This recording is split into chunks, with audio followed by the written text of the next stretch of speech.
Welcome back. You're watching NewsX. My name is Vineet Malhotra. The Intelligence, Fusion and Strategic Operations, the IFSO unit of Delhi's police's special cell has busted various modules of instant loan applications having Chinese connections and arrested 22 people in the last 2 months for allegedly siphoning off rupees 500 crore to China by the Hawala route or by investing in cryptocurrency.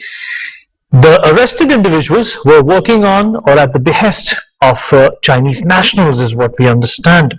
Hundreds of complaints were received by the Delhi police that instant loan applications are disbursing loans at higher rates, and even after payment of the loan they are extorting money using morphed pictures of some of the people who wanted these loans. The police carried out extensive technical analysis, after which it was learned that all the apps were seeking malicious permissions from the user. After obtaining the access permissions, the contacts, chats, messages and images of the user were being uploaded to the servers based in China and Hong Kong. The analysis of the money route also revealed that the money was being routed to China through Hawala and cryptocurrencies. This comes after crackdown of Chinese mobile phone giants like Xiaomi and Vivo. This also comes after a ban on Chinese apps by the government a few months ago. Well, the big question that we are going to talk about, and the question that still looms large: how can India counter this tech economic warfare threat from China? This has penetrated our homes, this has penetrated our offices, this has penetrated our bedrooms, and this has also penetrated the system so deeply that to extricate it would require a mammoth appeal and task. We are beginning here, right here on NewsX, to talk as to what can be done. Ambassador Deepak Vora, former diplomat, a regular on my program, appears on the show as well.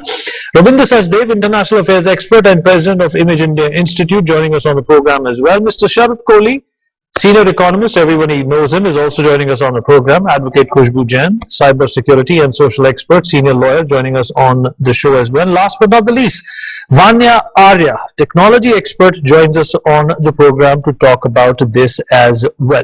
Sharad Kohli, if you're there. Dr. Kohli, if you're there with us. Yes, well, I'm there. Well, would you concur if I called whatever China is doing in India as economic debauchery? Well,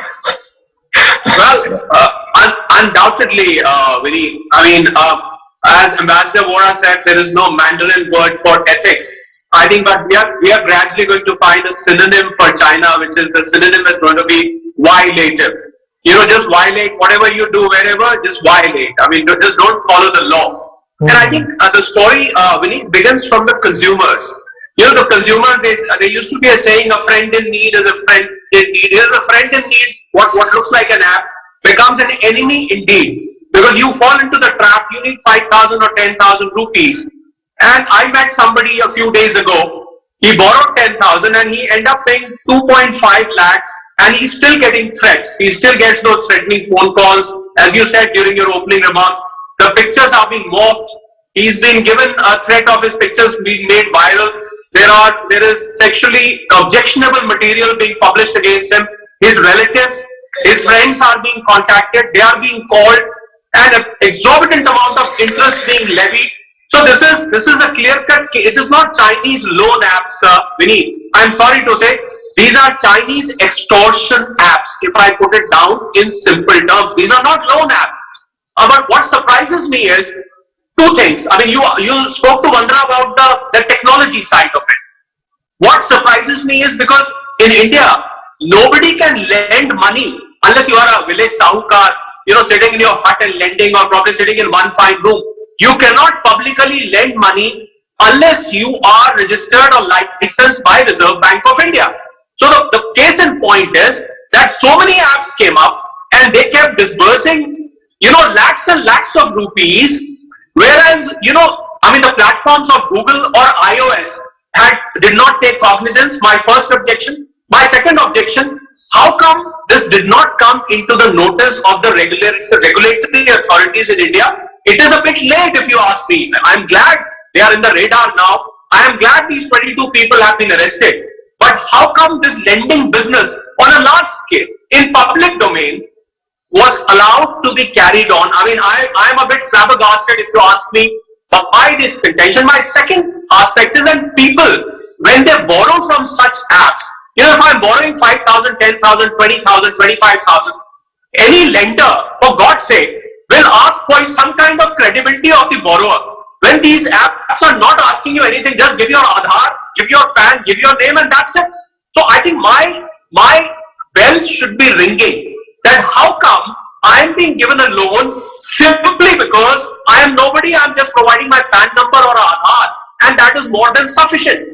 I think it is the gullibility of the people innocent people who were taken for a ride. They thought this is some distribution scheme, some microfinance scheme under which nothing is being asked. And little did they know that everything is being asked. Their entire contacts, videos, photos, every single emails, all details have been transported to China, number one.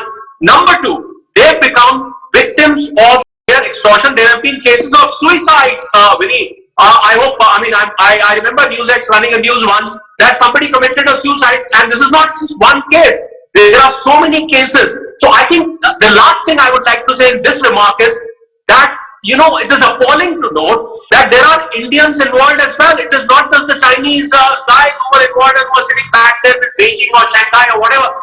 There are Indians involved. The greed for money has made them work against their own fellow citizens. I think that is the most appalling aspect. They colluded with the Chinese and they looted their own fellow citizens. They exploited the situation in which poor Indian people were in when they were in dire need of money.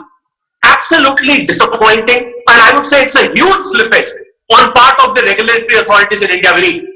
All right. Khushbu, Sharad Kohli and Mr. Sachdev, 30 seconds to each one of you. Concluding thoughts and then we wrap up. We've run out of time.